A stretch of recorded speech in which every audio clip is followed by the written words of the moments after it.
Muito bom dia, meus amigos e minhas amigas do maior complexo de emissoras de rádios do país. Aqui é a Rádio Bandeirantes, aqui é a pedra fundamental do grupo. Bom, falta de inspiração é total, né? Eu não sei mais o que falar, nem o que dizer, nem o que completar. Mas vamos lá, pelo menos uma linha de esperança para o Brasil. Do aspecto da economia, tomara, por todos os santos lá da Bahia, que o ministro Paulo Guedes não seja o próximo a sair do governo. Tomara. Isso a gente, na realidade, até torce, não é? Porque seria um caos em cima de outro caos. Não que o Moro tenha deixado saudades, não. Para dizer a verdade, depois de tudo aquilo que a gente foi descobrindo, um cara que usa um post, um print da afilhada dele de casamento para justificar a saída do governo e diz que está estocando mais informações contra o presidente da República ou coisa parecida, chega à beira de ser chamado de traíra, não? Ou eu estou enganado? Mais ou menos isso. Não é? Pô, quem coloca um post da sua filhada para explicar numa matéria do Jornal Nacional lá que não estava à venda, e aquela foi uma frase premeditada, significa que o cara está premeditando coisas há muito tempo. E agora, mais do que nunca, eu tenho certeza que as relações dele com o presidente Jair Bolsonaro eram muito piores que as do Mandetta com o presidente Jair Bolsonaro. A única diferença do Mandetta é que o Mandetta estava querendo um cargo político em cima da morte de muita gente, né? Inclusive de fome. Ele que pregava o isolamento social e vai abraçar a assessora e cantar é a vida, é a vida, é a vida quando sai. Esse era menos, vou dizer assim, inofensivo. O Moro não. O Moro é um cara que entende de leis. Agora já começo a duvidar de como ele usa as leis. Porque ele usa as leis contra a corrupção e aí vira o Batman de todo mundo. Olha, esse cara é o nosso herói nacional. Inclusive meu. Era até ficar sabendo de algumas circunstâncias. Porque é inadmissível isso. É uma coisa inadmissível o cara ficar juntando provas para quem está trabalhando para depois dar a volta por cima e tentar ainda ganhar alguma coisa em cima disso no meio da crise. Ora bola, se no primeiro movimento que alguém para quem eu trabalho e que por acaso é o presidente da República e que por acaso o Brasil está muito acima dele, Moro, e até acima do presidente da República, por que está acima do presidente da República, que é a autoridade máxima do Brasil? Porque o povo está acima de qualquer autoridade do país. Porque democracia é o povo no poder. O representante do povo no poder está abaixo do povo, num ponto de vista clássico e óbvio, porque é governar para o povo e pelo povo o sentido da coisa. Então, se você acha que tem alguma coisa errada no governo, você não fica com gravaçãozinha, não fica usando subterfúgios, não é? Para depois usar contra o presidente da República, usar contra o seu país no meio de uma pandemia. Sai no meio de uma pandemia sob o pretexto de que o parça dele vai embora também. Aí não dá. Aí o cara me decepcionou. Quando eu vi aquele print da Carla Zambelli, e não vi no dia do Jornal Nacional, porque eu não assisto o Jornal Nacional, não porque não goste, acho que tem ótimos profissionais, tem bons profissionais, é porque eu fico 3h30 no ar dando notícia, eu vou ver notícia depois para quê? Prefiro ler de madrugada as notícias e aí nem isso eu fiz hoje, tentei passar um domingo normal, não é? Então, realmente, o Moro foi uma decepção para mim. E depois de tudo que eu fiquei sabendo internamente, porque fui informado de vários detalhes que aconteceram entre ele e o presidente, fui informado por fonte oficial de dentro do Planalto fonte que chegou a usar essa palavra que eu usei aqui, de que o Moro era pior do que muito inimigo que o presidente da República tinha, né? Isso dito por gente próxima do presidente, bem próxima do presidente. E algumas revelações que deixam você de cabelo arrepiado. Como é que você pode trabalhar com alguém que esteja te dando facada pelas costas exatamente num cargo importante como o do Moro? Então o Moro, que tem a aprovação, não sei hoje como é que está a aprovação dele, nem vi ainda se há pesquisa ou não, mas já vamos ter qual é que foi a decisão do presidente em termos de pesquisa, já vão sair as pesquisas. Mas, pelo que eu fiquei sabendo do que ele estava tentando produzir de provas contra o próprio presidente, contra a própria República, o sujeito também já tinha passado da hora de cair de maduro. Que coisa, fiquei tão chateado com isso. Você não imagina como eu fiquei chateado com isso, porque eu tinha um cara como defensor da justiça e tal, e jamais imaginava que ele ia conseguir atrair por parte da direita, né? Eu repito, eu não sou direita, esquerda e centro, eu sou pela Constituição e pelo povo brasileiro, que normalmente se rasga a Constituição todo dia no Brasil e se toma atitudes impensadas e em benefício próprio e não em benefício da nação. Por isso que eu acho que muito político defende o seu e não defende o povo mesmo, né? Mas isento de ser partidário, mesmo porque eu tentei todo tipo de partido e até agora continuo procurando um caminho. Estou num partido político, não sei qual vai ser meu futuro político e quando vai ser o meu futuro político, mas eu vou dizer uma coisa para você, é um meio muito pior do que eu imaginava, terrível, né? Mas o Moro conseguiu atrair o ódio da direita do mesmo jeito que ele atraiu o ódio da esquerda. Pô, o cara eleito pela direita, principalmente pela direita, que colocou o Lula na cadeia, o Moro, né? Foi eleito pela direita como um super-homem. Mas nem o super-homem podia ser comparado com o Moro para a direita, porque o super-homem era mais fraco que o Moro. Tanto que, nas pesquisas, a maioria dos bolsonaristas aprovava até mais o Moro do que o presidente da República. Depois dessa trairagem, né, porque foi uma trairagem mesmo, sair atirando dessa forma contra o presidente da República, o Moro agora tem camiseta queimada pela esquerda, tá vendo? Eu não falei. E até eu desconfio, né, se na realidade o Moro não cometeu esse monte de excessos que muitos ministros do Supremo sempre disseram que ele não seria digno do Supremo. Agora mudaram de ideia alguns, porque realmente cometia práticas, no mínimo, imorais e algumas ilegais mesmo, nos seus processos de julgamento, se metendo com investigadores no meio de um processo onde ele não poderia participar. O juiz tem que ser uma pessoa isenta e dá a sua decisão, a sua sentença, de uma forma isenta e claramente apolítica.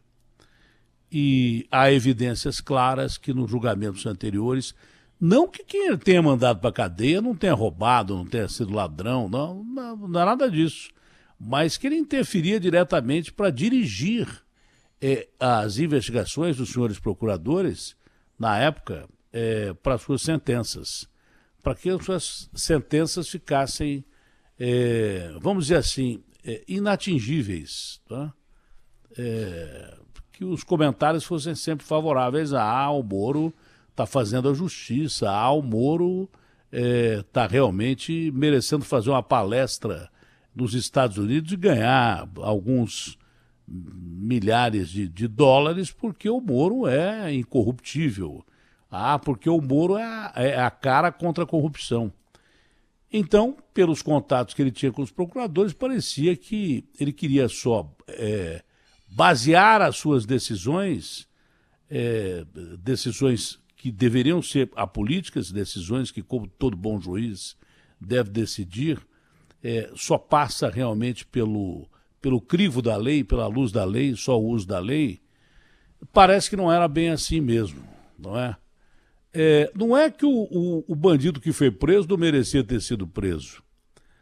É que não precisava carregar nas tintas sobre os delitos cometidos pelo bandido que foi preso. Porque se o bandido roubou o banco, e estava claro que ele roubou o banco, para que você vai influenciar a investigação dos senhores procuradores ou de polícia ou coisa que tal?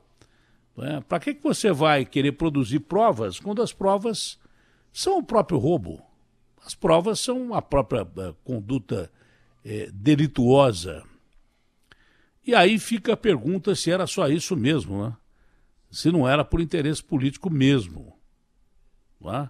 Fica essa pergunta, essa dúvida. O Moro chegou a ser investigado, ou chegou a se comentar lá em Curitiba sobre decisões e sentenças do Banestado, da CPI do Banestado, quando o mundo quase caiu. E, aliás, aquilo foi a melhor coisa que aconteceu para o Brasil, porque a partir daquelas investigações do Banestado, os bancos brasileiros foram saneados e quando houve a grande crise dos bancos mundial, o Brasil estava com os bancos totalmente limpos e amparados e, por isso, até o Lula pegou o país numa situação muito boa, quando o mundo inteiro lá fora tinha uma crise de bancos, aqui já estava saneada pela CPI do Banestado. Mas até hoje se comenta que teria sido obscura a atuação do Moro naquela situação, já onde ele era juiz em Curitiba, da CPI do Banestado. E não vou voltar atrás, mesmo porque o cara foi investigado, foi absolvido e daí por diante.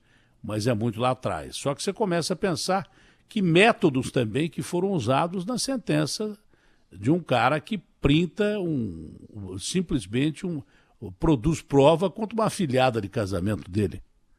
O que você pode pensar disso?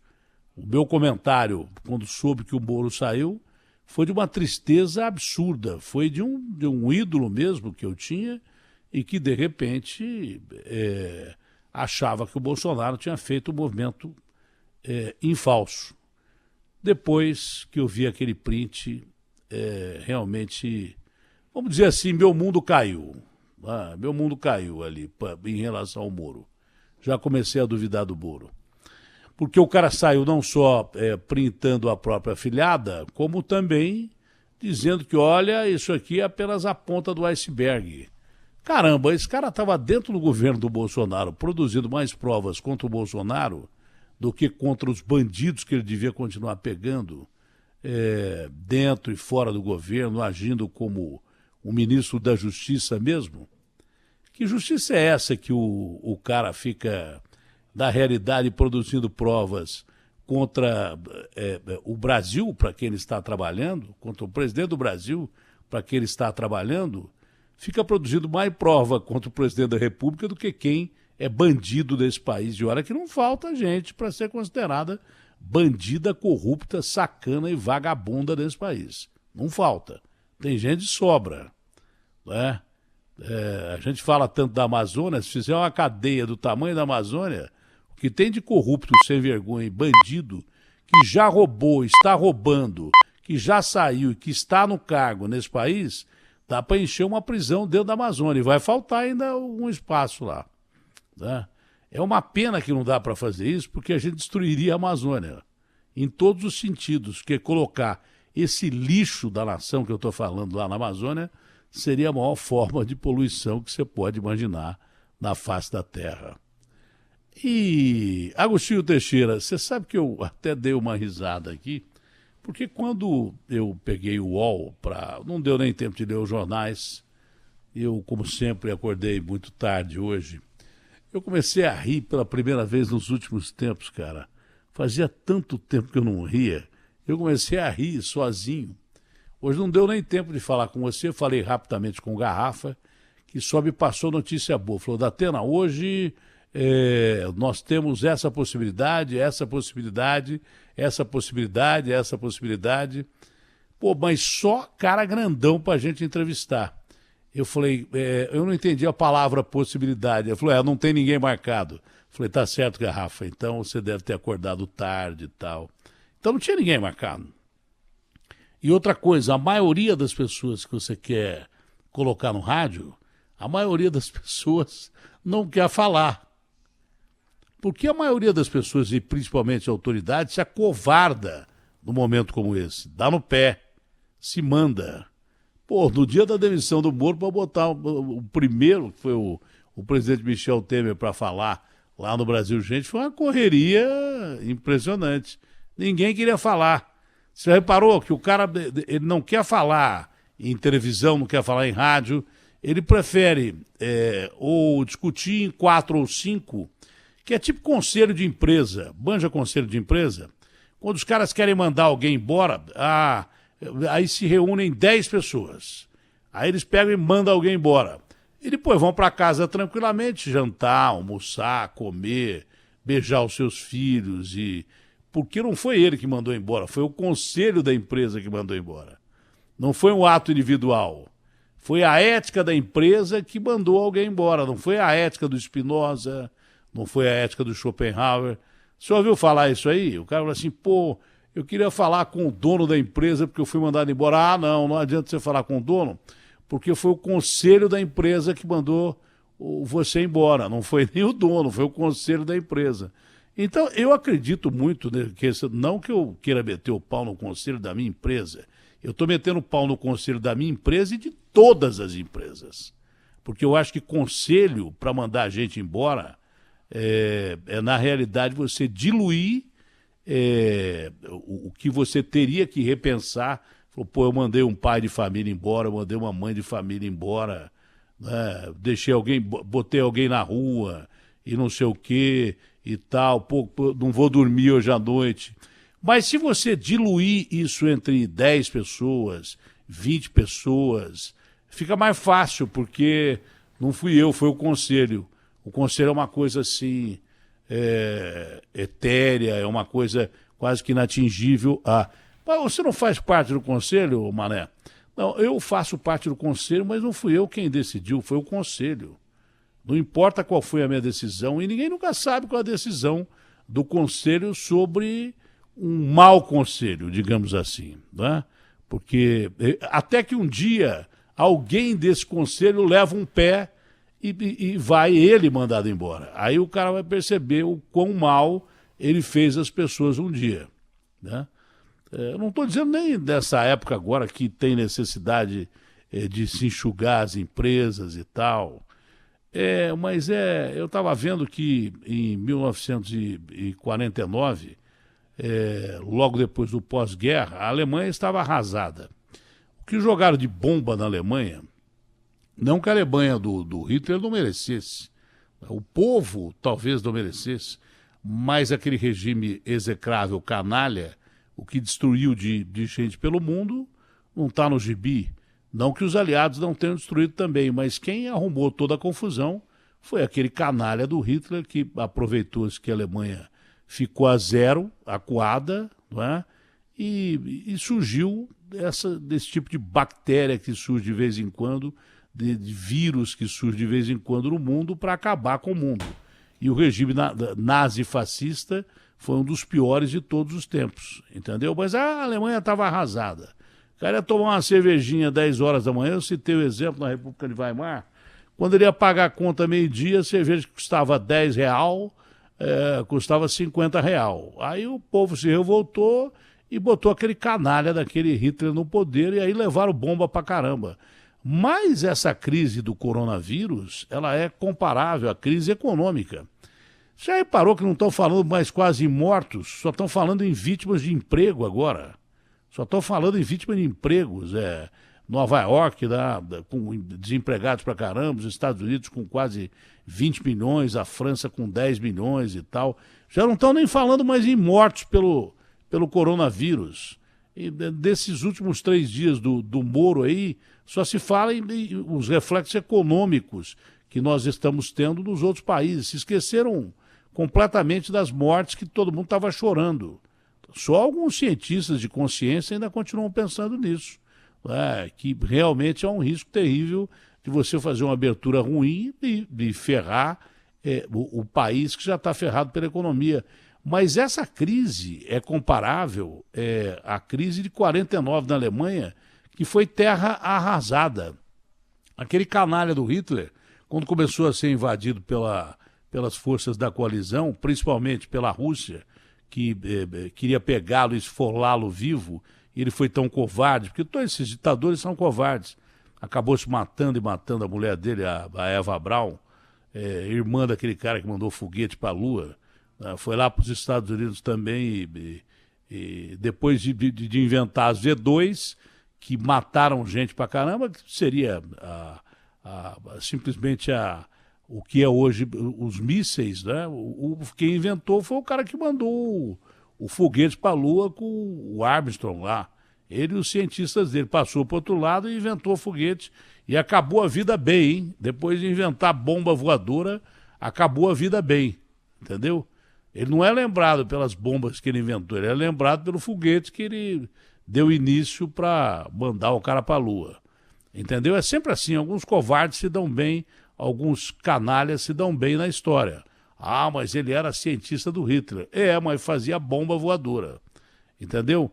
Se a economia da Alemanha, que é uma das mais fortes do mundo, a crise lá é comparável à de 49, que foi o pós-guerra, porque o que os aliados não destruíram, o Hitler mandou queimar tudo. Ele falou, tá certo, eles vão tomar meu país? Ele mandou queimar tudo. Era um canalha tão grande, não estava nem aí com o povo, como a maioria dos ditadores não está nem aí com o povo, ele mandou queimar a Alemanha inteira. Ele mandou queimar. Para que as tropas da coalizão, quando entrassem, não tivesse comida e tal, não se importando com os alemães que iam morrer, que veneravam aquele canalha, e tem alguns que veneram até hoje. Entendeu? Se a economia da Alemanha é comparável a 49, você imagina como é que nós vamos sair dessa crise economicamente. Como é que nós vamos sair dessa crise economicamente? Mas é difícil você ter um espaço. A gente tem, eu não sei se acontece com você, mas de vez em quando eu me pego, nesses últimos dias, com vergonha de rir, com vergonha de sorrir, né? Com vergonha de ouvir uma piada que é legal e sorrir, porque o mundo está muito triste. O mundo, apesar de lindo, fantástico, tem até uma entrevista do Meirelles também na capa do UOL, que foi o pouco tempo que deu para ver, que o que vem por aí com o clima é pior do que a Covid-19, né? E é possível mesmo que venha furacão, tufão, eu não duvido mais de nada, meteoro, que venha tudo ao mesmo tempo. Mas o clima também está na cara que a gente ficou parado esse tempo todo aí, o mundo inteiro, o mundo começou a se recuperar, ficou um mundo lindo, parece um quadro que você não participa dele, eu já expliquei isso aqui. Mas você já se pegou assim, com vergonha de rir de alguma coisa gozada ou aparentemente gozada que você acaba lendo? Você tem vergonha de rir? Estava até aqui no UOL, não vou achar agora porque não vai dar tempo de mexer, mas estava assim, que a Dilma estava certa quando ela falou, fez uma homenagem à mandioca, lembra que ela fez aquele discurso de homenagem à mandioca, e falou sobre estocar vento. Pô, eu sinceramente, vocês vão me desculpar, a situação no Brasil está tão feia, mas tão feia que não dá para ir. Mas eu me confesso que eu comecei a rir sozinho lendo aquilo lá. O cara dizendo que estava com saudades do tempo em que a Dilma elogiou. Lembra que ela fez um discurso em parabéns à mandioca, uma coisa assim. Ou então, com a probabilidade de estocar vento, eu comecei a rir daquilo lá. Porque acho que o cara estava fazendo uma comparação, não li direito, com que o Bolsonaro estava perdido depois de ter mandado embora fazendo o discurso que ele fez e tal. Mas eu me lembrei daquele discurso absurdo que a Dilma fez, que ninguém entendeu nada, nem ela entendeu, mas o cara estava dizendo na matéria, eu li muito rapidamente, que realmente a mandioca era importante para as culturas indígenas, né, no Brasil, no começo, como alimento, e que estocar vento seria mais ou menos como usar energia eólica, que é muito usada, principalmente no Brasil, lá no norte, Natal, que é a terra dos ventos e tal. Mas quando alguém começa a querer explicar, no meio da maior crise econômica que a gente vive depois da Segunda Guerra Mundial, principalmente no Brasil, que é um país pobre, quando alguém começa a explicar que a Dilma tinha lá a sua razão em bater palma para a mandioca e estocar vento, é porque o coronavírus é muito pior do que a gente imaginava mesmo. RB fechada com você. Opinião. O que é certo. José Luiz da Atena. Na Bandeirantes.